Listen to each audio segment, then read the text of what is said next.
Well, I'm here right now, and each time I come back to do some shows in the Bay Area, I choose Pleasanton. This is where I want to stay for the hotel for the most part. I mean, a couple exceptions, but I stay in Pleasanton. So obviously, I still like the city, but returning, living here again.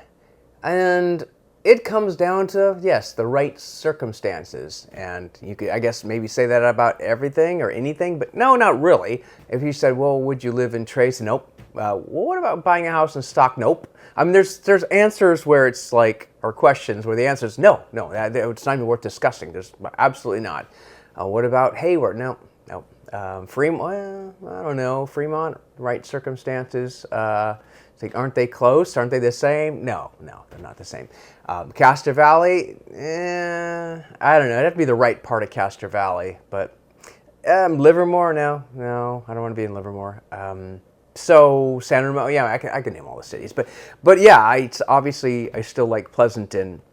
But I have, been here a lot, and I've done a lot, over, well, my life, but also in the past 2 years, come back and visiting. I've kind of like done everything that I kind of missed. So, that kind of changes things to some degree. But I'm very familiar, obviously, with the city and everything about it. It's just, the weather is one of the main reasons. Like, I think people love to live in this part of California. They always say California as, holistically, but if you are in Eureka, you don't have great weather all year. And if you're in San Diego, yeah, I guess you do. But other people are aware of that, and the houses there, everything's extremely expensive there. So, yeah. And also, it's sort of, I don't know, it is kind of out of the way or so far south. It's like one of those, like, the way Florida kind of is. It's kind of tucked away way down there. And this is kind of, they do have an airport. You can get out of there, but just something to consider. So, but the reasons I left, or finally put me over the edge to leave. I've been wanting to leave since, I guess, 12 or whatever, 2011, 2012 or something like that. I just kind of thought I would like to break the 10-mile rule or whatever, where most people stay their whole lives 10 miles from where they were born. And I thought, I don't know, I kind of want to, get out of town. I could always come back, and that's kind of what I'm dealing with now. It's like I can if there's a good reason. But the reasons, the family had moved away, friends have moved away, neighbors had all moved away. So over time, everyone has kind of had this exodus away from California anyway. So things had changed. Some of my hobbies changed, where I like to perform. Some of the theaters closed or kind of altered their format. It just wasn't feasible anymore.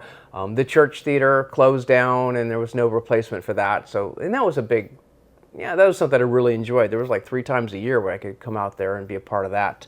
The college just wasn't really suitable anymore. They were really trying to cast the young students and not make it a community college, but just a more, which is kind of like, well, community's paying the taxes, but a whole different matter. But anyway, it's their ball, their game, whatever. So, yeah, I would say it's still under the right circumstances. If there's a job, what if there's a job for like San Jose? Would I need to live here and do that commute again? I faced that just even yesterday, being in that traffic for a while. It was horrible. It was just like, guys, every day you people don't mind this, or maybe they do, or they don't mind it enough to not do it. I obviously didn't mind enough to not do it, although, as I said earlier, I would like go jogging 2 hours after work just to avoid the traffic. So I do kind of mind the traffic. So then why not just get an apartment near work?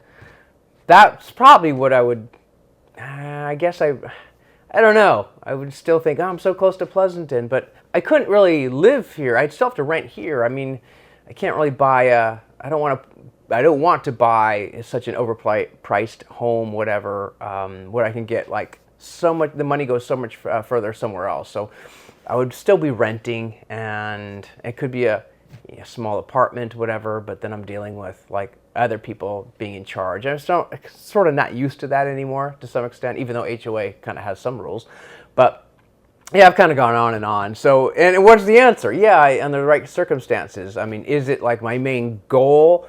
No. It's not like, there would be nice things to it. Like I said, there's stuff I enjoy, but the people have kind of differ. Well, the people have changed or moved, or there's that. I kind of would have to start over in a lot of ways. Definitely don't know the same amount of people anymore, so that's something to consider. But in work, I think work's the main thing. It's just got to be like if there's a really good job where I have to be on site in the Bay Area or in Silicon Valley, then I'd have to consider, okay, well, maybe I can do that. And I always just try to think it doesn't have to be forever. I'm not committing to my life. I'm committing for like a year, 2 years, and then we'll see how it goes. That doesn't mean I quit after 2 years, but I would just reevaluate and then say, okay, how am I liking it? So, all right, that's it. That's how I feel about moving back to Pleasanton. Still, that desire's there. I do miss things. I did enjoy my time here. Nothing was life altering. There wasn't like some like massively huge impactful moment here, but it was still, I liked it. It's very comfortable. It's a very nice suburban city, so there's a lot to like about Pleasanton. Cheers.